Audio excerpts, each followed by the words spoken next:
milliards de dollars pour Allah. Intro, le choc. Imagine, un homme si pauvre qu'il portait les bagages des pèlerins sous le soleil brûlant de la Mecque.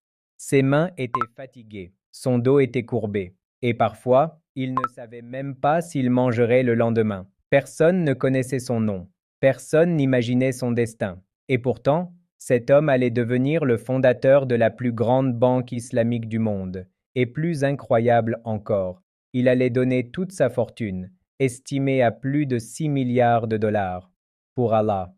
Cet homme s'appelait Sulaiman al-Raji. Voici son histoire. Chapitre 1. La pauvreté extrême. Nous sommes dans les années 1930, dans la ville sacrée de la Mecque. La vie est dure, très dure. Le jeune Sulaiman al-Raji est pauvre, extrêmement pauvre. Il n'a pas de richesse, pas de statut, pas d'opportunité. Alors, il fait ce qu'il peut pour survivre. Il porte les bagages des pèlerins, des sacs lourds, plus lourds que son propre poids, sous une chaleur écrasante. Parfois, il gagne juste quelques pièces. Mais malgré la pauvreté, il possède quelque chose de plus précieux que l'argent, la foi. Il prie, il travaille, il patiente, car il sait qu'Allah voit tout. Chapitre 2. Les premiers petits commerces. Avec le peu d'argent qu'il gagne, il commence petit, très petit. Il vend des marchandises simples, puis il ouvre un petit commerce, puis un autre.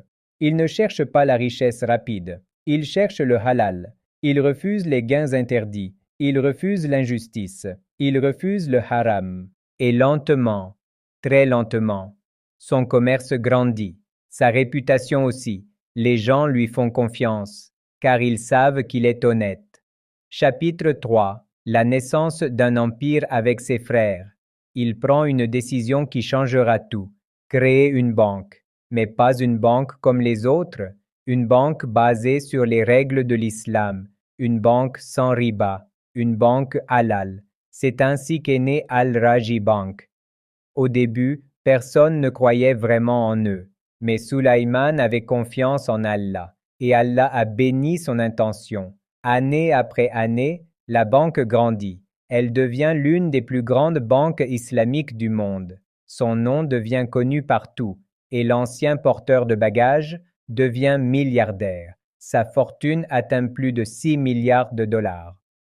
Chapitre 4. Le test le plus difficile. Mais le vrai test n'était pas la pauvreté. Le vrai test était la richesse, car beaucoup de gens savent rester patients dans la pauvreté, mais peu savent rester sincères dans la richesse.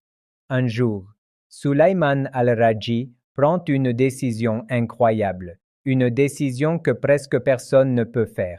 Il décide de donner sa fortune, pas une partie, pas un petit pourcentage, mais presque tout, des milliards de dollars, donnés en sadaqa, pour Allah, pour les pauvres, pour les mosquées, pour les œuvres islamiques.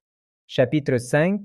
Une mosquée pour sa mère parmi ses œuvres les plus incroyables. Il construit une immense mosquée, une mosquée magnifique, la mosquée Al-Raji. Il l'a construite en aumône pour sa mère décédée. Cette mosquée peut accueillir jusqu'à 48 000 fidèles.